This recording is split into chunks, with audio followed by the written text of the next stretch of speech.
In questo caso, per dissipare i dubbi sul fatto che possa essere figlio dell'indagato. Diciamo che questo è un particolare che nella dinamica dell'indagine ha la sua importanza e si cerca verrà chiarito. È uno dei nodi da sciogliere, dice il procuratore Martani, capire cioè se Bujar Fanday fosse il padre del bambino che Vanessa Ballan portava in grembo. Per questo l'autopsia che verrà affidata nelle prossime ore sarà collegiale, una sul corpo della donna, un'altra sul feto con prova del DNA. C'è poi l'elemento soggettivo da appurare. Noi non siamo in grado in questo momento di dire se lui sapeva o meno che la donna era incinta.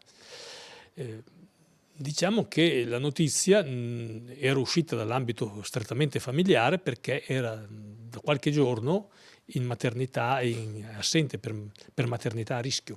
Chiaro che la procura si stia concentrando sulla relazione tra Vanessa e Bujar, sfociata nello stalking e le minacce di lui, l'ultimo episodio in ottobre. Lui è entrato nel supermercato, ha fatto un acquisto modesto, probabilmente era un pretesto per entrare a vederla, e poi l'ha insultata e le ha lanciato queste monetine. E poi messaggi continui. Non solo il kosovaro prospettava alla donna di trasmettere al compagno Nicola video intimi, ma avrebbe anche preteso incontri sessuali, e questo fino alla denuncia del 26 ottobre scorso, quando nella casa del kosovaro scatta la perquisizione. In bella mostra anche una foto che ritrae Bujar, Vanessa e il figlioletto di 4 anni. Uno che la vede pensa che quella sia la famigliola.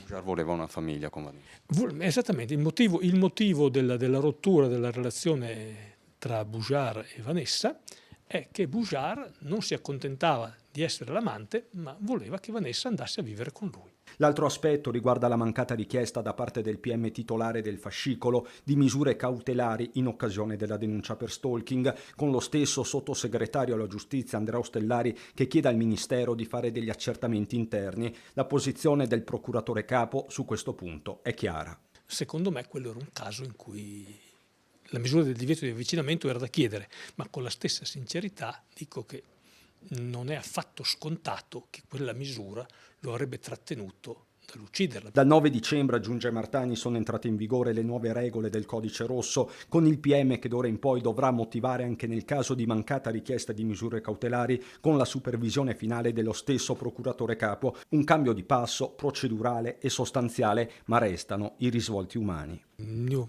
profondo dolore per quanto è successo e le mie condoglianze alla famiglia, assolutamente.